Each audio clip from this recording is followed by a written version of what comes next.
I remember sitting in that doctor's office, filling out this form for ADHD, which was a brand new concept for me. And the boxes range from white to light blue to dark blue. And they say never, rarely, sometimes, often, or always. And you put your ticks in the boxes, and the gradient changes for each question. And I'm just answering it as honestly as I can. And I read it over afterwards because I'm a good student and I like to check my answers before I submit my quiz. And I noticed every single one of my ticks was in a dark blue box.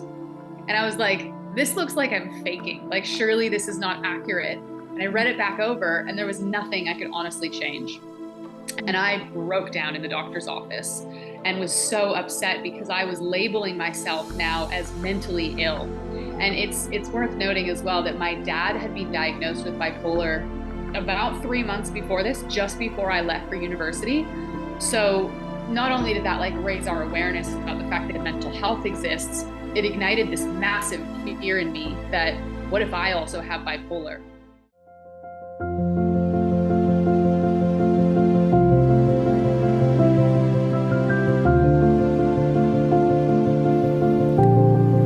Do you remember me?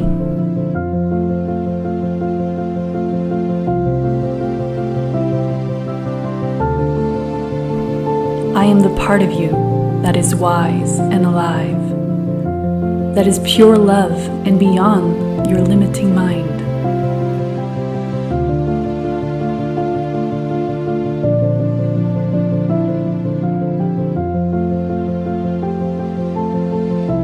I am the you that is inspired, the you that is creative, the you that has true power.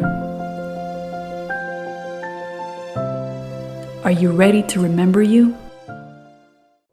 Hello, and welcome to Remembering You, the show. I am your host, Ellie La Liberté, and I am a published author of 2 spiritual books. And this show is associated with my new book, Letters from You to You, Awaken Your Power Through Conversations with Your Higher Self. This show is about reconnecting to your power. Hi everyone, and welcome back to Remembering You, the show. Today I have a really special guest. She's from Australia. Her name is Carleigh Burns, and I'm really excited for her to tell us a little bit more about her story and her healing story and her recovering of many things. So, hi Carleigh, how are you? I'm good, thank you. How are you? I'm very good. I'm so excited about this. Thank you for being on the show. So yeah, I just want to have a really authentic conversation with you, and I want to know, we're really looking to inspire people with their healing journeys and really just with what they identify with and how they can go and process the things that they struggle with in their lives. And I feel like you have a really cool story to share with all of us, so I'm going to let you tell us a little bit about yourself and how did you come to this healing journey. And I think that also you're if I'm correct, you're kind of in a coaching program now and offering some things, right, with this. Yeah. Yeah. Well, So I guess a little bit about me. Like you kind of just said, I'm a holistic mental wellness coach. And essentially what I do is show people how to heal from anxiety, depression, and bipolar without using medication. Now, of course, I could not do that or even know that it's possible if I hadn't already done that for myself. So my healing journey has been very long. It's been my whole life is my mental health journey. And even though I'm still quite young, I've had enough mental health experiences for many, many lifetimes.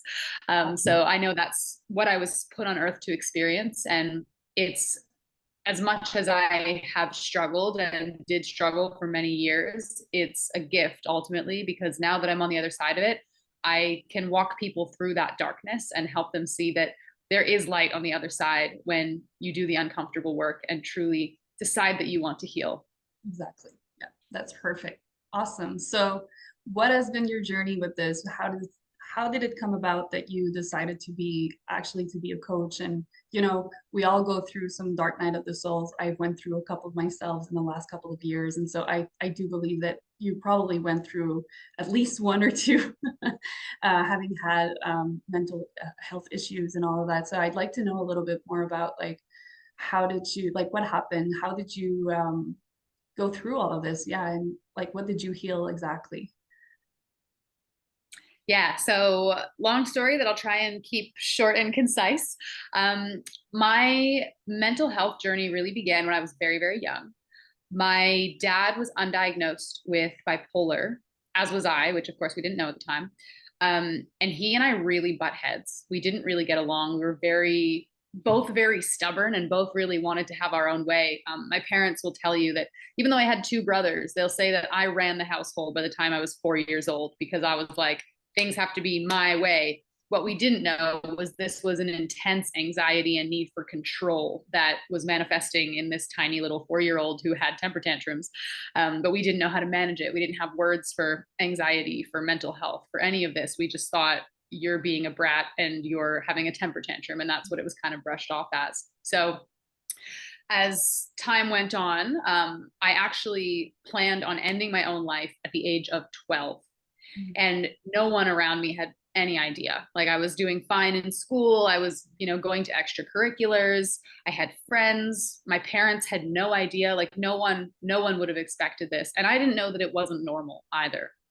But it was very real for me at that time. It was what I thought about every day for many, many months. I had written letters. I had, gotten everything in order. It was just a matter of acting, which I'm so grateful for younger me that I never acted on it. I never attempted. Yeah, really blessed that I never actually tried to take the action. Throughout my adolescence, moving forward from there, I ebbed and flowed between disordered eating, substance abuse, moving in and out of depressive episodes, struggling with really crippling anxiety, and just ultimately having a really deep lack of self-love, which I know in part, and I do not blame him, but in part, this came from my relationship with my father. I didn't have any reason to believe that I was loved. So, of course, then I felt that I wasn't worthy of love and that I needed to seek that in other ways like promiscuity and, the classic ways that a teenage girl wants to find love when she is trying to fill that hole within her heart. So that went on for a little while. And then ultimately, when I went to university, very quickly, and this had not been on my radar, very quickly, new friends started asking me, like, do you have ADHD? Because, my brother has ADHD and it kind of seems like you might have ADHD. And I was like, I don't know, what's that? Like, I've never, at this point, I was aware that I had struggled with anxiety and depression. I was studying, I took a couple psychology electives, ended up doing a double major in psychology, but it wasn't my initial plan. But I remember learning about kind of the rates of suicide and these sorts of things and what percentage of people actually plan. And I was like, whoa, that wasn't normal what I went through. And I didn't know that at the time. So anyways, I start looking into this ADHD thing and I go to the walk-in clinic, which I do not recommend anyone do when you're struggling with mental health, unless it's your absolute last resort. I go to the walk-in clinic in a place I'd never been before. I don't know the GP. And I go, I think I have ADHD. And they're like, cool, fill out this questionnaire. They give me 3, one for anxiety, one for depression, one for ADHD. And I remember sitting in that doctor's office, filling out this form for ADHD, which was a brand new concept for me. And the boxes range from white to light blue to dark blue. And they say never, rarely, sometimes, often, or always. And you put your ticks in the boxes and the gradient changes for each question. And I'm just answering it as honestly as I can. And I read it over afterwards because I'm a good student and I like to check my answers before I submit my quiz. And I noticed every single one of my ticks was in a dark blue box. And I was like, this looks like I'm faking. Like, surely this is not accurate. And I read it back over and there was nothing I could honestly change. And I broke down in the doctor's office and was so upset because I was labeling myself now as mentally ill. Yeah. And it's worth noting as well that my dad had been diagnosed with bipolar about 3 months before this, just before I left for university. So not only did that like raise our awareness about the fact that mental health exists, it ignited this massive fear in me that what if I also have bipolar? And receiving any sort of diagnosis, even though it was ADHD and a test positive for anxiety and depression, scared me so much because I was scared of the potential within my own mind. What if I end up having a relationship with my future children that resembles that of mine and my father's? It was terrifying to me. Yeah. So of course, receiving this diagnosis, even though the doctor probably thought it would be helpful, I thought it would be helpful. It actually sent me into a depression. And I was like, I need to now take this medication and walk around with a label that says like disordered and mentally ill. And it just really didn't sit well with me. I was really stigmatizing myself. I am so grateful that this happened while I was in university, because I actually was able to see an ADHD coach who was on campus. And he really helped me understand how my mind works differently and how I can make certain adjustments throughout my study, throughout my life, just throughout day to day, to accommodate for my brain that works a little bit differently than a neurotypical human, which was just invaluable. So thankfully, I'd already started to kind of accept, like, okay, having ADHD isn't necessarily like a disorder. It can be a superpower. And yes, it's a challenge, and it just means that I'm different. It doesn't mean anything's wrong with me. Because the end of my second year, I was about to go down on exchange to New Zealand. Now, yes, I'm in Australia now, originally from Canada. And at this point, I had never left North America. And all I'd ever wanted to do as a kid was travel. And, we went down to Florida and did the classic like family vacation thing to see the grandparents that had their holiday houses down there, but had never been outside of North America and just really wanted to go anywhere else. So going to New Zealand was the most exciting thing that had ever happened to me. It was a dream come true. And it triggered my first and only manic episode. So this confirmed that I do have bipolar. And, at first it was actually a lot of fun. It was like, I don't really need to sleep. I don't really need to eat. Well, I can't sleep. I can't eat. I have this abundance of energy. Everything is too good to be true. Life is amazing. And then it got really overwhelming to the point that I was like, I actually need to go to the hospital because I can't function right now. And they were wonderful. And they were like, what do you want from us? And I told them I don't want medication. I just want to get down to New Zealand and not, have a panic attack on the plane. I just want to make it there safely. So they helped me out with that. But ultimately what happened when I experienced mania was I was facing my biggest fear in the world. I did have bipolar. This was the confirmation. And it did not mean that I was going to become someone else. It did not mean that I was going to become someone angry or treat anyone in a way that didn't align with my values. It just meant that my brain has the capacity to experience extreme lows, which I had already seen when I was 12 and, throughout that whole roller coaster journey, and extreme highs, which I was feeling in that moment. And I was like, okay, if this is bipolar, all I need to do is figure out how to keep myself in the middle. And I am going to try my hardest to do that without medication. And if it doesn't work, then I know the option is there, but I really hope that it works because I don't want the medication. So I went down to New Zealand and had a huge lifestyle shift. Before this, I was living the classic university life, just eating instant noodles and drinking a lot of alcohol and pulling all-nighters to write my lab reports the day before they were due. It's not a healthy lifestyle in first year uni when you're just trying to figure it out. Went down to New Zealand and started really prioritizing my well-being. I started prioritizing my sleep and being awake with and moving my body, getting out into nature, doing all of these things that meant I couldn't go to the bar until 4 a.m. or else I couldn't go on a hike the next day. And just started ultimately prioritizing all of these things that I was learning about in psychology. At that point, I'm in third year. I was studying neuroscience, applying all these things to my life. And after reflecting on the end of that year, I realized it was the first year of my life that I didn't experience depression. And I was like, whoa, I'm onto something here, because that's big. And another thing that's really important here that really helped me to move through anxiety was I became obsessed with facing my fears, because I had just faced my biggest fear in the world and I was absolutely fine. I was like, okay, it's time to learn what I'm capable of, and time to, learn how to ski. I've always been afraid to do that. And, I shaved my head that year just because I knew that it was going to be uncomfortable. And just stepping into really intentionally starting to step into discomfort was absolutely massive. So came back to Canada after finishing my year down there and, finished up my degree back home. And at this point, I was 21, 22, and having witnessed my dad's journey for so many years, he didn't get diagnosed until he was almost 60. And then the option was, here's a pill that you can take every day for the rest of your life, and we'll experiment with a few different ones and find the one that's going to, work for you. Having seen that and then looked at my own journey and thought, wow, I'm so young and I figured this out at such a young age.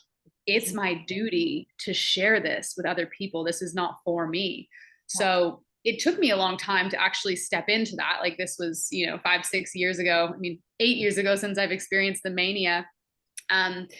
But ultimately, I finally got out of my own way and thought, this business is not about me. It's about the people that need my services, and launched Manas Mastery, which is my coaching business, and have been, helping people to navigate, ultimately building a lifestyle around their unique healing journey that encompasses all of these, what I call pillars of mental health, that are what has allowed me to completely transform my mind. And still today, I don't take any medication, and I haven't had a depressive episode in over 8 years. This episode is brought to you by Remembering You, the coaching program. As a published author of a spiritual self-help book, it was crucial for me to bring to my readers a program that would help them go deeper into their emotional healing and release childhood trauma. This program includes journaling therapy, Soma breathwork, and hypnotherapy to help investigate, release, and reprogram. Go to lettersbyellie.com to learn more. And now, back to the show. Wow, that's amazing. I love it because, like you said, like you are so young and you're still, you're 27 now. That means that you've gone through so much already, like since the beginning of your 20s. That's beautiful. Like, to be honest with you, I do believe that you're an old soul for sure. It's just remarkable because I don't know why, but I feel like there's a lot of younger generations that are getting it so quickly, and they're getting into, getting to know themselves in their 20s, which is amazing because I'm not that much older than you. But I remember back when I was 21, and I had my first awakening at that time. I was not there. It wasn't popular, to have people at my age going through, spirituality and just getting really involved in philosophies and psychology and all of that. And I was really, really hungry for it, right? But I didn't go through so many experiences, right? I was still in my comfort zone. So just hearing your story and hearing at what age you were when you experienced all of that is just so inspiring. I believe that we need more people exactly like at your generation, to be really honest with you, to share stories like this, to just show the world that you can start this journey. You can start this journey of rediscovering who you are, remembering who you are, right? So not remembering necessarily the program, not being in the program, getting out of the program at a younger age, right? You don't have to wait until you're 50 or you're 40 to go back into your childhood and try to see like what happened and whatever. And I'm imagining that with your work, you probably did a little bit of healing, or a lot of healing when it came to inner child healing and all of that. So because just having that awareness, for sure. I mean, you have to go deep within yourself and look at where this comes from to be able to also disidentify with a diagnose. This is what I love about what you're saying, is I love that you use the term I have bipolar. Yeah. Or I have anxiety or whatever, because you're not saying I am bipolar. You're not identifying with that. Even if a doctor told you, you just fill out this form and this is what you are. That's not true, right? So it's to demystify all of these diagnoses that even the ADHD. I mean, there's so many people, unfortunately, right now that are being diagnosed as ADHD, and like you saw it and you could look at it from a perspective of like, oh, okay, well, it's not a bad thing. I can navigate this and I don't have to identify myself with I have ADHD, and so it's a disorder, and giving kind of yourself excuses why you have a hard time learning, whatever. I feel like you're a really cool warrior. That's what I'm going to say. You're very strong mentally, and that's beautiful. So it's very, very inspiring. Thank you. Thank you for sharing this with like the world. And I hope that you get to help a lot of people, and especially younger women that are actually going into their adulthood and rediscovering who they are, and doing it at an earlier time than when they're getting like 30 or 40 or whatever, you know? So thank you. Yeah, So, thank so you're you. really understanding the concept of remembering who you are. And I would like to kind of do a little exercise with you if you're open to it. I do have a book, and I'm not sure if you saw a little bit of my stuff, but I just launched a book, and it's called Letters from You to You. It's 21 letters, and it's all from the perspective of how, you know, like you're actually reading yourself. Your higher self is speaking directly to you for you to be able to remember who you are, and so you're going back into your darkness, and you're going back into your childhood and understanding the triggers, that the patterns that are within you and everything. So I have with every letter there's a title for every letter, but so I have 21 letters, and I wanted to know, play this game kind of with you. What number would you like to choose between 1 and 21? 4. Letter 4. Okay, so I'm gonna take my book and I'm gonna go at letter number 4 and see what the title is, because no, I don't remember them by heart yet. And then we're gonna go through and see. I think I have a good idea what the title is, though. Yeah, okay. So letter number 4 is The Art of Detachment.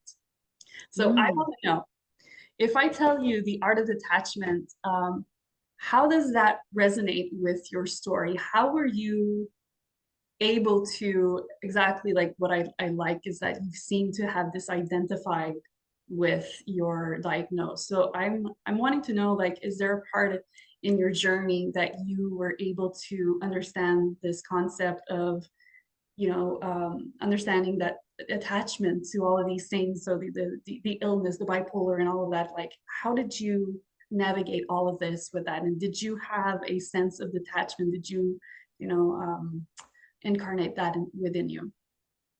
Yeah, so I will say that, early days into early days when I was going through the experience of mania and starting to understand the capacity of my brain, and that I do have this diagnosis, it really didn't sit well with me. There was a lot of egoic attachment. It was a lot of, um, identifying and being attached to labels of being mentally ill, and how do I talk about this, and I need to kind of, pretend that it's not there because I don't want other people to judge me because I'm judging myself, and feeling this stigma and not knowing how to navigate that. And a massive turning point for me was actually at my yoga teacher training, when, similar to how you spoke about, being essentially the youngest one in the room, I am almost always still the youngest one in the room, whether it's, my hobbies that I like to do, extreme sports, or it's the line of work that I'm in with entrepreneurship. I'm very often the youngest one. And at my yoga teacher training, I was 20. The next youngest one was 24. And then most people were kind of in their late 20s, early 30s, and then some even older. But being there, going through a full month of meditating for an hour every single morning after having zero experience with meditation before that. 3 hours of yoga practice, asana practice, all of the philosophy, the history, developing incredibly deep connections with people. I came to understand during that month, after getting to know a lot of people really intimately and being very vulnerable. Yoga teacher training is a very vulnerable container that you're a part of, that there's nothing wrong with me just because my brain works a certain way. And this is only about 6 months after I experienced mania. So it was still quite fresh for me. And at that time, to have such a profound realization of, I don't have to wear any identity. And I wanted to just strip all identities away and just say, I am human.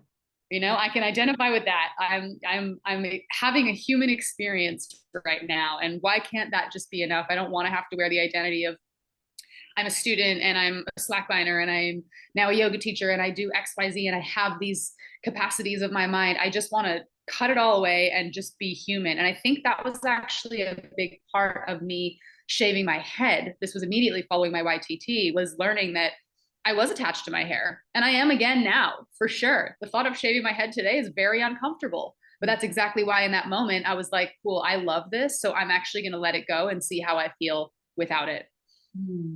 Wow, that's amazing. And I love it. I love it all. You're very inspiring. All right, so I'm so happy that you were here to share all of this with me and being so vulnerable with your story. And for sure, like I would like for you to tell us a little bit about like where can people find you? Because I'm sure that you have, like you said, you have a community and you have a program that you offer. So just share a little bit about where we can find you and what you're offering. Absolutely. So two places that are easy to find me. Instagram, which is at manas.mastery. Manas is MANAS .mastery, or my website, which as well is manasmastery.com.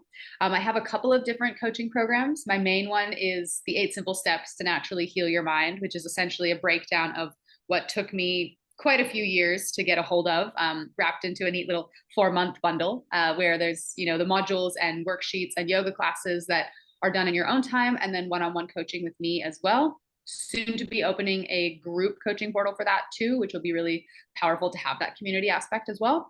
And then there's a little intro program as well that's called the 6 Weeks to Self-Love, which is ultimately all about learning to return to relationship with yourself, which is the first step on any healing journey, to really have the motivation and drive to put in the other work that it takes to heal needs to come from a place of self-love. So yeah, those are the best ways to find me. And you can have a look at the website to learn more about both of those as well.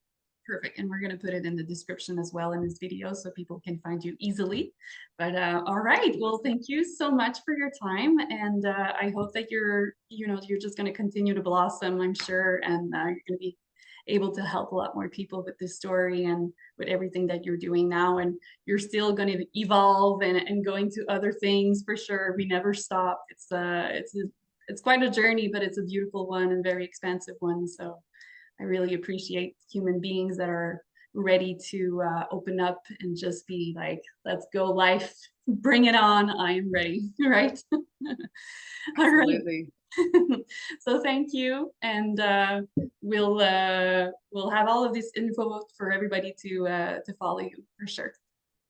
Awesome. Thank you so much. It was so fun.